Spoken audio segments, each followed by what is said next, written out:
Lisa was off to get them and she got into a car accident, so she's okay.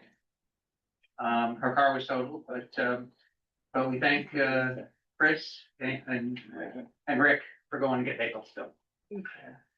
We have one guest in the house, Kyle Ferguson. We're gonna hear a little more about him when Ellie comes up and introduces them, but I'm gonna start with the inspiration. Cindy Odie Ortego, one of our newest members. Morning, Cindy.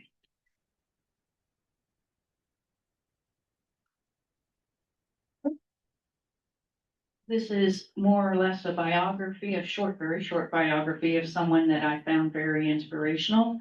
So I'll just get into it. And when I retired from teaching kindergarten, I became a volunteer at the Women's Rights National Historical Park in Seneca Falls, New York, the town where we lived. And before that, I knew almost nothing about the fight for suffrage. It wasn't covered in any of my schooling in Pennsylvania. So what I did learn was that a rather small but dedicated group of women and fewer men were the engine behind the suffragist movement. One woman in particular was the driving force, and that was Elizabeth Cady Stanton. We had an elementary school in our town named after her, and I didn't know why. So, young girl, she was told she should have been a boy. Her brother died, and her father it was her only brother, and her father was extremely upset over losing him. And so to compensate, she did a lot more education than was normal for a girl. And when she achieved an award in Greek, and was very proud to go and tell her father that, he was very nonchalant about it and just said, well, you should have been a boy. So that really affected her. And she went on to get education in many other areas besides sewing and housekeeping, which was typical for a girl. She often spent her time in her father's law office, where she learned from his clients that women had very few rights. They were limited in which jobs they could have. They would earn minimal pay, and if she was married, that pay would go directly to her husband. It was not hers. If she had property before she was married, upon marriage, it became her husband's. And if he died, it didn't revert to her, it would go to another male. And there were stories where one of his clients had a farm, got married, it became her husband's. He died, and her son kicked her off of the farm, and she had no rights. So she was very affected by these stories. And she had learned that if women had very few options, if their husband was abusive or if he was unable to provide for the family, alcoholism was a big issue, and there were no recourses for women back then. So she learned from that it was men that wrote the laws, and because women couldn't vote, there was no way for women to change those laws. She became politically active at a young age, and her activities were not looked upon favorably by her father. And eventually her husband, who was an active abolitionist, even thought she started to go too far. So she was born in 1815, and by July 48, she was married with 3 sons. Her husband was usually away for the abolitionist cause, and she was quite discontent with the status of women's rights. She attended a luncheon with 3 or 4, I think 4 other women. And I say to you, beware of a group of women attending a luncheon, for it was here that small group decided something must be done to improve their plight. And it was decided that the very first women's rights convention would be held shortly thereafter in Seneca Falls. She went to a neighboring house in the town next door to Seneca Falls, which is Waterloo, and worked there with Mary Ann McClintock, a Quaker, a very politically active Quaker. And Mary Ann and her 2 daughters and Elizabeth wrote the Declaration of Sentiments, which, if you're not familiar with it, is based upon the Declaration of Independence, where Instead of saying that all men are created equal, it says all men and women are created equal. It's followed up by 11 resolutions. That convention was the beginning of the suffrage movement. 300 people attended, 100 signed the declaration, 68 women and 32 men. It was radical, and from there it gained momentum. Now, eventually, Elizabeth had 4 more children whom she raised in Seneca Falls, all the while writing speeches, often given by Susan B. Anthony, because Susan, being unmarried and with no children, could travel, but Elizabeth, with 7 kids, was unable to travel. She also wrote several books and worked with many organizations to further her goals.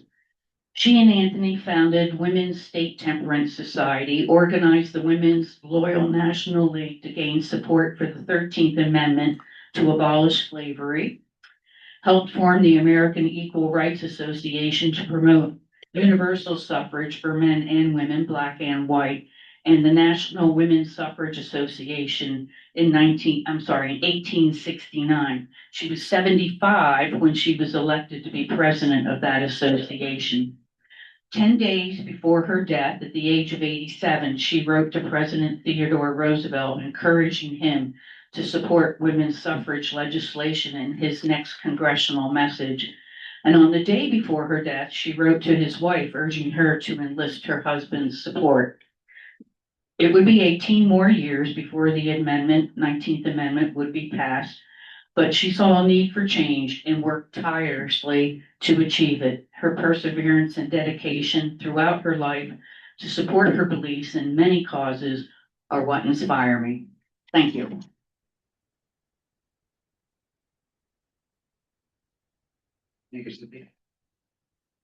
Different times. Yeah.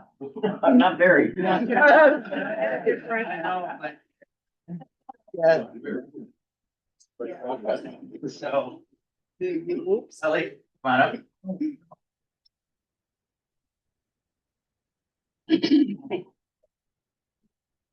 So I know many of you have seen a show from Vermont Repertory Theatre in the last couple of years. I'm really excited for everyone to have an opportunity to learn a little bit more about the theater company. Vermont Repertory Theatre is a nonprofit theater company based in Williston that's dedicated to making classic plays and musicals entertaining and accessible to modern audiences. Founded in 2022, this young company has grown quickly, producing 7 successful shows and securing its own rehearsal space in Williston in 2025. Board member Kyle Ferguson will share highlights from past productions and offer a preview of Vermont Rep's exciting 2026 season already underway. Kyle is an actor, a yoga teacher, and a writer. He studied theater at the College of William and Mary in Virginia and received additional training at the Royal Academy of Dramatic Arts in London and the Tom Tudor School in Los Angeles. He's an active member of the Vermont Theater community, where he has performed in featured roles with Vermont Repertory Theatre, Lyric Theatre, and Vermont Stage. He is the creator and founder of the yoga studio Second Circle, which in 2021 became Burlington's very first yoga club. His book Beyond Hot Yoga was published by North Atlantic Books in 2021 and distributed by Penguin. As a member of Vermont Repertory Theatre's board, he spearheaded the company's first donation campaign, effectively raising nearly $25,000 for the nonprofit company within 3 months of its inception. Kyle currently works at the Graduate Hub at the University of Vermont and lives in the New North End in Burlington with his dog, Takezo, who is orange.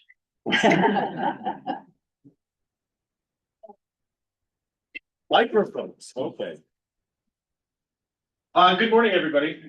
My name is Kyle. This is early for me, so you are all very special. I want you to know how special you are that I am here. I am here to talk to you about Vermont Rep or Vermont Repertory Theatre, which is a company that is near and dear to my heart. As Ellie said, it started in 2022.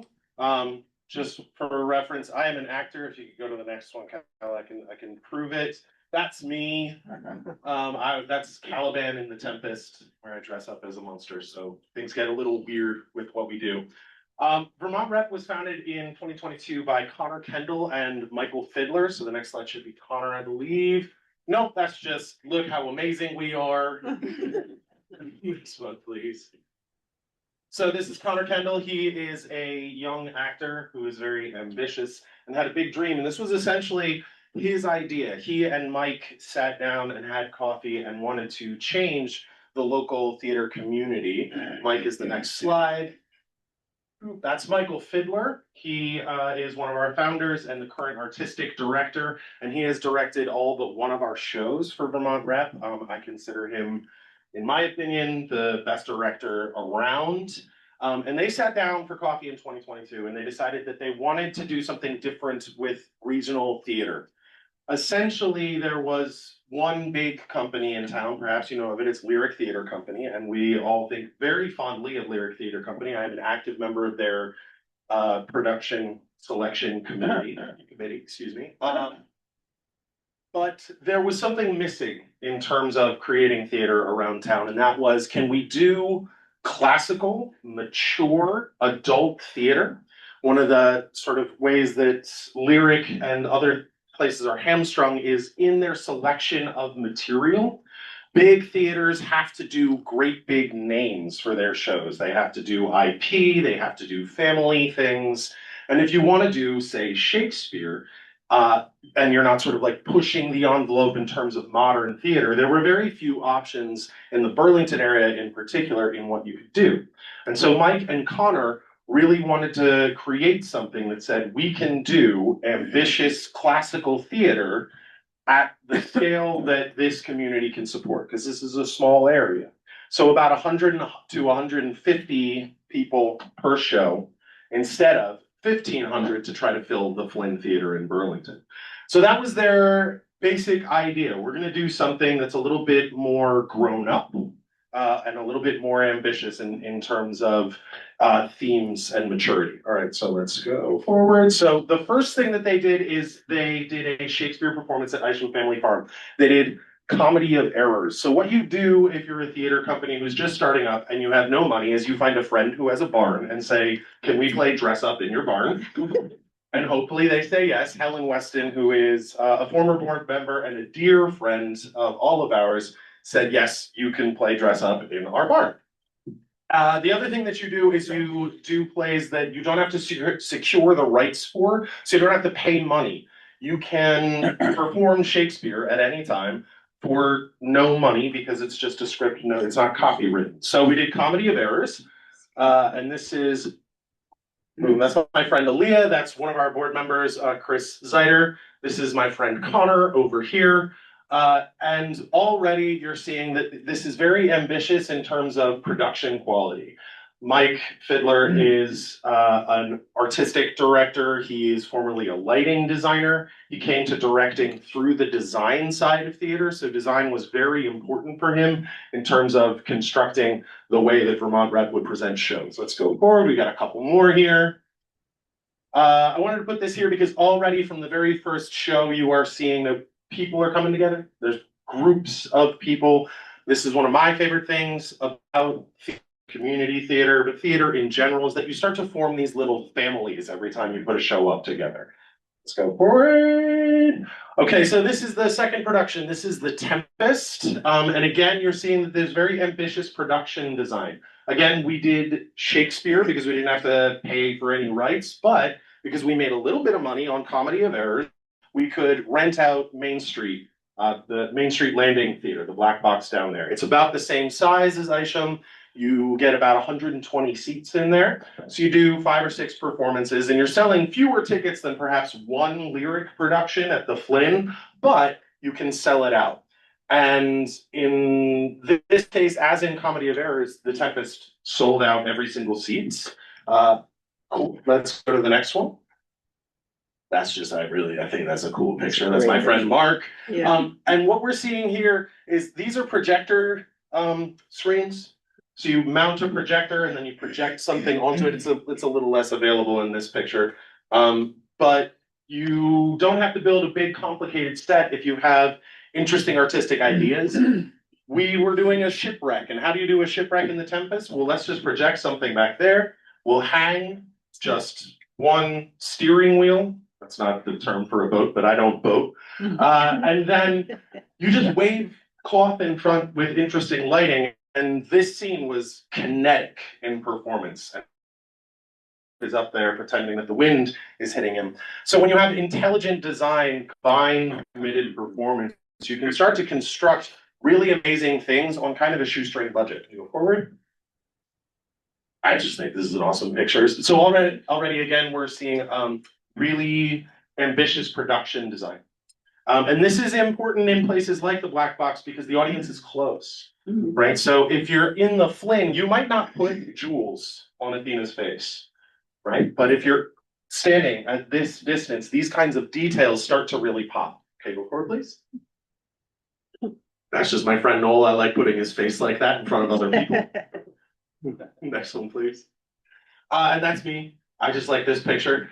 But we're seeing right there, you can see the yellow of my eye. I was wearing yellow contact lenses, which again, you're close to the audience. You're getting a very visceral performance and these little details start to pop forward. Next one, please. That's my buddy, Zach. I just like showing him off. Next one, please. Okay, so our next performance after that was Spamalot. And so we're scaling up in terms of ambition. We're getting a bigger cast and we're doing a musical. And amazingly, now we are paying for the rights to shows. So we can do things that have a little bit more brand name. It doesn't have to be so old that we don't have copyright anymore. We can take a Monty Python show and make it our own. Let's go for it. Again, we're bringing these big groups together. You're seeing the ambition. This is all in Isham Barn. So we built this castle inside of Isham Barn as our set. Okay, go forward, please. And these are all my friends. I just like showing Ben's face doing that with fish in his hands. I think it's pretty hilarious. Next one, please.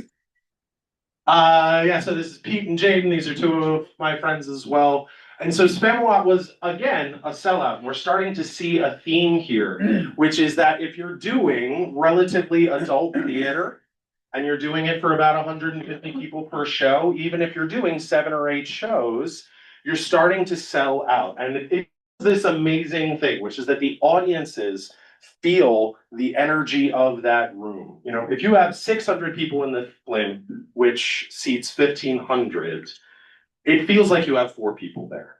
If you have 150 people in Isham Barn, it feels like you have 1,000 people there. And that energy starts to grow and those people come together and the audiences come alive and it really brings it out of the performers as well. The experience, I can tell you, is incredible. Let's go to the next one, please. All right, so after that, we're scaling up even further in terms of ambition, right? We're getting further and further along. This is at Main Street Landing. This is Sweeney Todd. So for Sweeney Todd, this was our most ambitious production yet.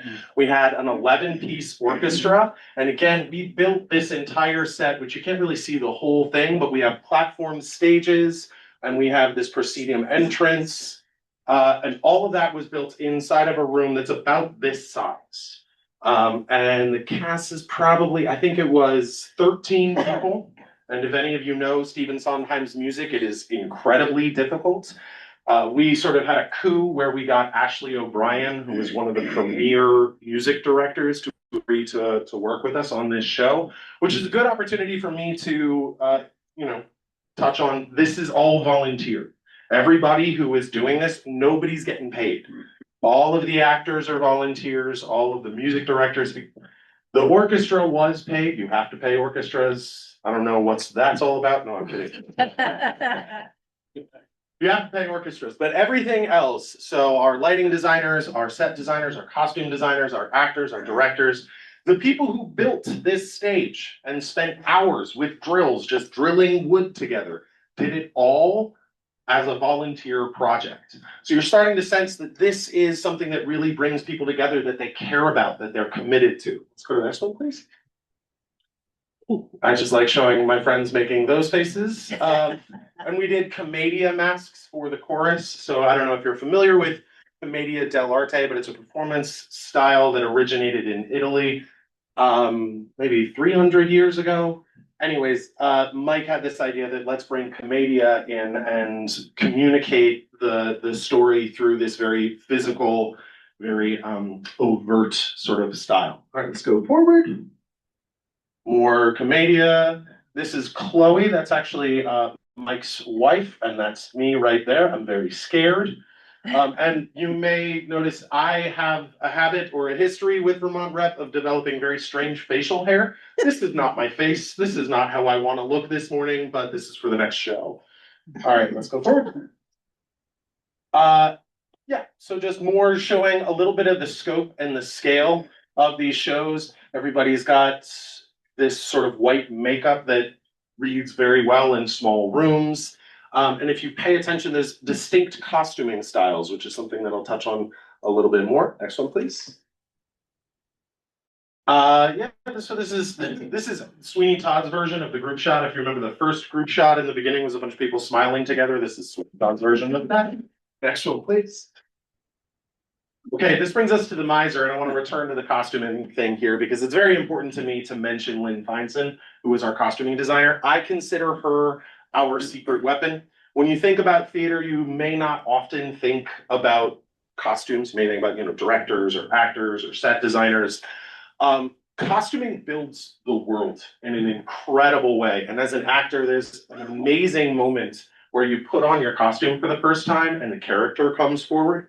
Lynn Feinson designs these incredible, incredible costumes that really pull the world forward. And we are very lucky to have her. Again, this is all volunteer. If you look at these costumes, she hand-built all of these. She did all of them herself in her home. She comes in, she measures you, she disappears for 2 months, she finds all of the fabric, she finds all of the things, and then she puts them together herself, and she builds this world. It's probably, I don't know, 500 hours of work that she's putting into every production. I have no idea. Maybe it's way easier than I think, but when she shows up with these things, it's a really special moment for all of us, and these shows would not be the same without her. Next one, please. That's my friend Chris, who has just hit me in the butt with a cane. I think that's pretty funny. Next one, please. This is Chris with his arm all the way down my pants. I don't know why I put that in there. Anyways, next one. We're seeing the set design being very important, right? The artistic design of these shows is vital to the way that Vermont Rep creates things. The costumes, the set, the lighting, all of it coming together. It's not just actors and dancers. Go forward, please. Which show is that? This is The Miser. So this was our most recent show. So I just wanted to sort of show this all together, look at the diversity of the costume design, the diversity of the hair design, and the set. This, again, was built inside of Isham Farm. The Miser actually just won, I believe, it did win Best Set Design, and I think it won Best Costume Design at the Regional BroadwayWorld Awards, so we're very proud of that. It also won Best Play, and Best Supporting Performer for our friend Bob, who, oh, he's not even in this picture. That's fine. Oh, no, there he is, right there. All right, Bob Bolliard, right there. Next, please. So, yeah, scenic design, I guess they didn't give us Best Costume there, that's fine. They were wrong. So, this all brings me to say our 2025 season was incredibly special to us. We had these very ambitious shows where we were able to spend a little bit more money. We were able to, bring in an orchestra. We were able to build more involved sets for our productions, and it paid off. We just won Best Musical and Best Play at the Regional BroadwayWorld Awards. Including Best Direction for Mike Fiddler, Best Music Direction for Ashley O'Brien. So it was very sort of a validation of what we put into the theater last year. And the other thing that came out of that is that we got our own space. So let's go to this. This is just the name of it. This is our space is called The Rep. It's on Commerce Street in Williston. And we essentially collectively made the decision that as much as we loved rehearsing in this room right here, which is where Sweeney Todd was rehearsed, we needed our own space. And if we were going to be sustainable, if we were going to last, if it wasn't just going to be a 2-year project or a passion project for Connor and Mike, but it was going to be a local institution, it needed to have its own thing. And we found this perfect space that used to be a dance and martial arts studio on Commerce Street. And we've been building it out, and I think you can see a little bit in the next one.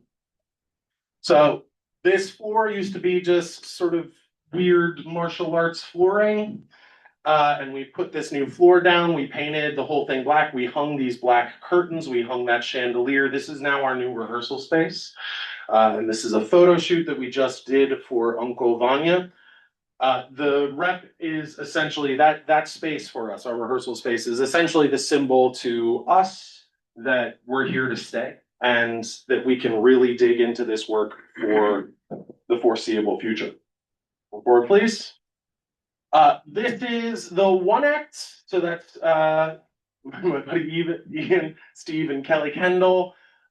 So this was the first performance ever done in the rep, which means now we are doing performances in Williston.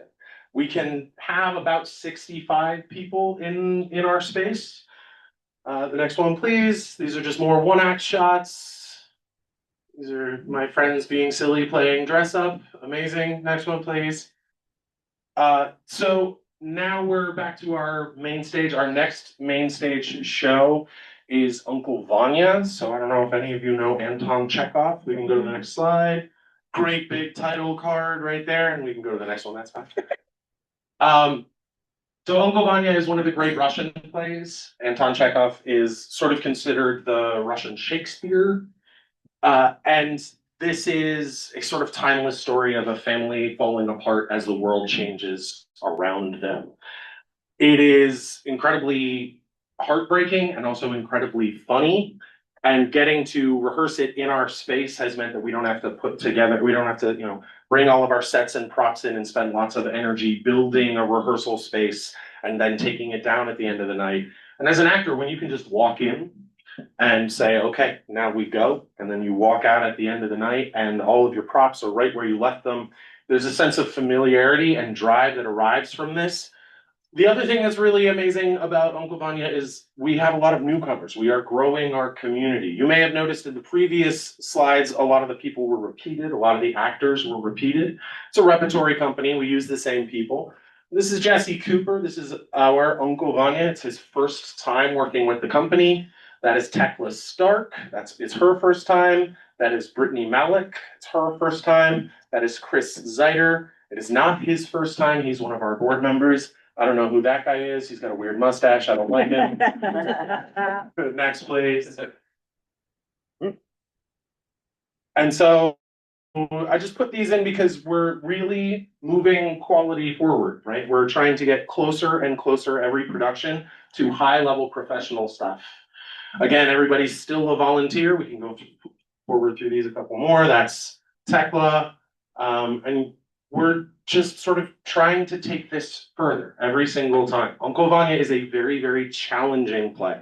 Spam-A-Lot is, hard. You got to sing and dance and do comedy, and comedy is very hard. Uncle a masterwork that you have to really dig into, and you really have to really know what you're doing.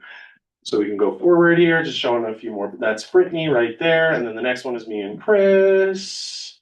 And then the next one is just blank because I don't want to look at my face anymore.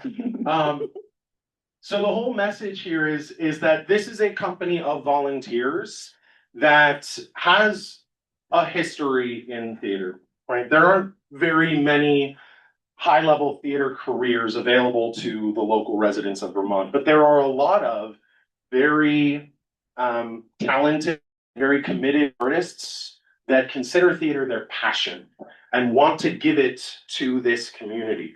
And that is what Vermont Rep is built around. There are other opportunities in terms of other styles. Lyric does these great, big, wonderful, main stage things. Vermont Stage does these ambitious modern productions. There's all kinds of different opportunities. Vermont Rep is committed to presenting the classics. They're not just things that you read on a page.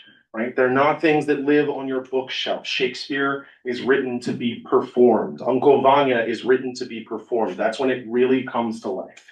And so we're committed to doing that.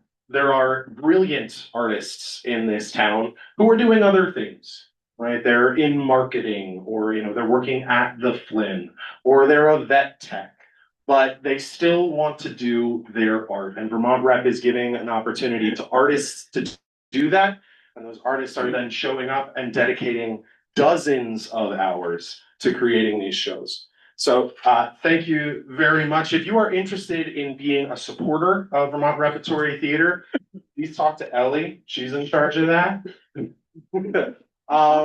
We are running our first donations campaign this year. It has been wildly successful, and every dollar goes towards what you see on stage. Again, everybody's volunteering, and we're supporting the live arts in this area.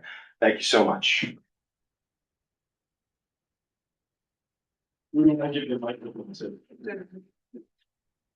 Questions? Yes. Oh, we're doing this thing. Yeah, I gotta do this. We're doing that thing. That's fine. I can tell. Yeah. So are you gonna still be doing Shakespeare? And the second part of that is, when you do Shakespeare, do you use his verbiage or do you modernize it? Oh, we definitely don't modernize. No, we use the original texts. We have a Shakespeare. I can't tell you which, and I can't tell you when, but we just in a board meeting made an agreement to do Shakespeare coming up. But until it's announced, I can't tell anybody about it. Our next show after Uncle Vanya is not Shakespeare itself, but it is Shakespeare in Love. It's, you know, if you've seen the movie, it's the stage adaptation of Shakespeare in Love. I don't know who's out there changing Shakespeare's words, but I'm gonna have to fight them. That's fine. Thank you. Yeah. Marty. Yeah, so we've rapidly become addicted. Rep. I think we've seen all of us at first. You cannot believe how wonderful these productions are, and the level of energy that's there. So thanks so much for what you're doing. And so one question I had was, at some point, do you think you're gonna have to pay people? No, I'm serious. Yeah, no, I cannot speak for the whole company. It's speaking just as Kyle. I would love for Vermont Rep to get to the point where we start paying designers first. So if you're looking for set designers or light designers or sound designers, that is highly technical work. You can get actors to do things for free. They're like, is there attention involved? Great, that's all I need. But to get a lighting designer who is really incredible at their work, it can level up your shows. But these are also very technically skilled people who often have professions built around this that are working just fine for them. So my hope is that the next stage is we get to the place where we can start paying our designers. Beyond that, it's all getting a little fuzzy far out into the distance, but yeah, maybe. Yeah. We saw The Miser, and Sweeney Todd, and they were fantastic productions. I thought they were wonderful. I'm wondering if you're gonna get to the point where you can buy the rights to something that you wanna do. Yeah, so for Sweeney Todd and Spamalot, we had to buy the rights. Sure. I don't think we had to do that for Vanya. We did have to do that for Shakespeare in Love. Our next season, we have rights that we have to buy. So we now have, because we've sold out every seat that we've ever presented, we now have enough scratch in the bank to turn around and say, we can afford something. You know, we can afford to compete with, you know, other regional companies for the big name shows. We are focused on the classics. So not necessarily the older classics, but, you know, things that are the greats. So we're often not competing for the big modern brand name things, but every now and then, you know, for sure.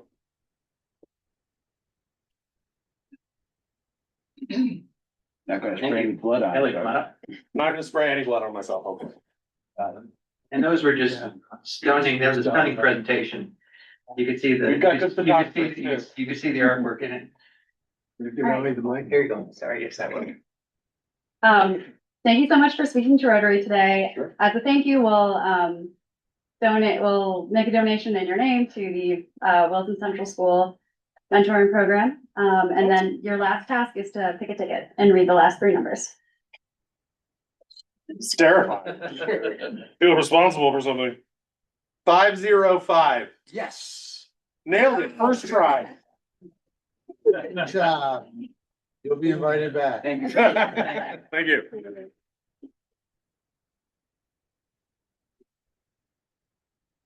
So I'm gonna bring up Chris. You can talk a little bit about. Wow. That was wonderful, by the way. That was an incredible presentation. So what I'd like to do today is bring you up to date on where we are with fundraising. I spoke to you about a month and a half ago and asked for your help. We're getting to crunch time. So in terms of an update, checked with Andy. So we have had 4 fundraising events starting in July of 25. We had the 5K run after expenses that netted $1,500.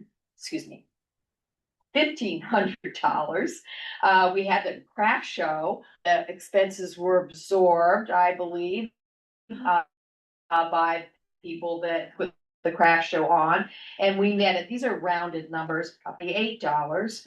We had the Adams Farm Cocoa event. Some of you remember I was back there, and I'm not sure we're going to continue with that, but we brought in $235. And the holiday lunch, we found 4 sponsors, and we brought in $870. The sponsors are important because that defrays cost, right? I mean, those were budgeted items, so less $870.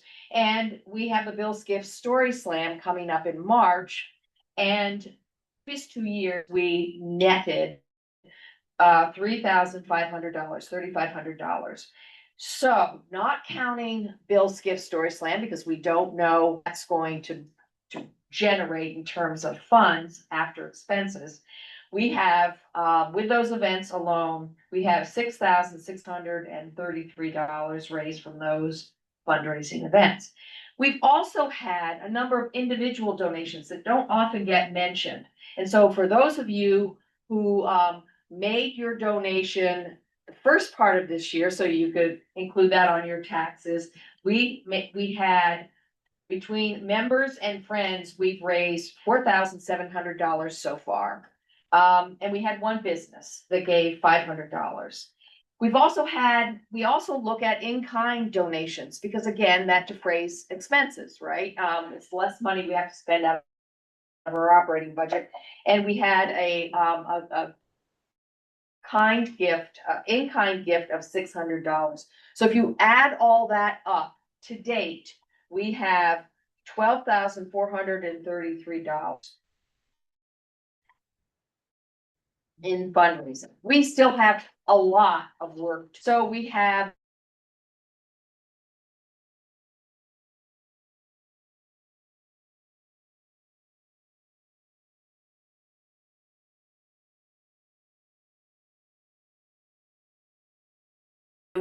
to do that, and we have a number of tools to think about 5 businesses that you have a relationship with, people you see, people you know by name when you go into their business, and we'd like you to leverage your relationship with that business and ask for a donation. And we have some tools that I'll share with you. If you don't ask, you don't get. So you need to ask. You need to find a comfort level. If you know the person and you're uncomfortable asking, ask one of us, or we'll be happy to go with you or to use your name. But you may not get anything, but you need to at least ask. So businesses that you have a relationship with, try to do it in person. We have some tools. We've handed them out. They are now on our website and Club Runner, thanks to Susan Cote, and so you can copy them there, or I can make copies. We have a letter. We have you can use that. We have just the list of the levels of support, how so for $100, which is a bronze supporter, you will get the following benefits. And we have this really wonderful piece that talks about the impact that we've had in our community. I have some copies with me today, but you can get these on Club Runner under the documents section. One other thing here we need some help with. When you're thinking about people to donate, don't forget friends, people that come to all of these events. Don't forget people who are Rotary friends, I would say.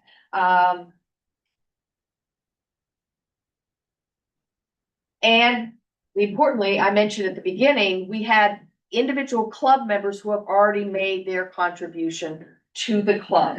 So you could consider your own contribution. Time of year I know varies depending on, how you typically make your charitable contributions. But think about a donation to the club that we can use to support our charitable causes and our service projects. That would be really helpful. We, like I mentioned, we have so far, between members and friends raised $4,700. So we need more money, not just to support our charitable work and our service projects, to give out those scholarships, that kind of thing. And then the last thing I need your help with, is the fundraising committee is working with a large event. We're having, we hope to have a Rotary Community Games sometime in the fall. And we will be actively seeking support from some big names in our community. But we need to know who to contact. I handed out a sheet the last time I got up here, but let me just throw out a few names. If you know somebody at one of these businesses, please let me know, so that we can contact them and see if they'd be willing to support this initiative. All the proceeds, the primary beneficiary for this big, large fundraising event is the Williston Food Shelf. And there's a percentage of the money that will obviously go into our charity's budget to support our other causes and projects. But if you know, for example, I'm just going to throw out somebody at Agway, we'd like to know who that somebody is. Somebody at to know who your contact is. If you know somebody at East Rise, we'd like to know.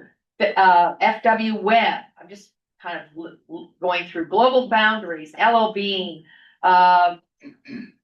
Poly Construction, REI, SD Ireland. Those are just a few names of people that we're trying to reach out to. So if you have a contact, you know somebody, even if you don't know them well, a name, we would really appreciate knowing that. And we will be sending them letters, we'll be making personal visits. We'll be asking them to support this large fundraising event and to send teams to participate in it.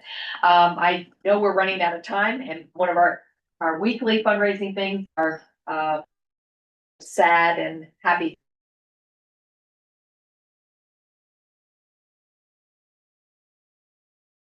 So I need to relinquish this to Chris. Thank you. Kyle, that was wonderful. Thank you.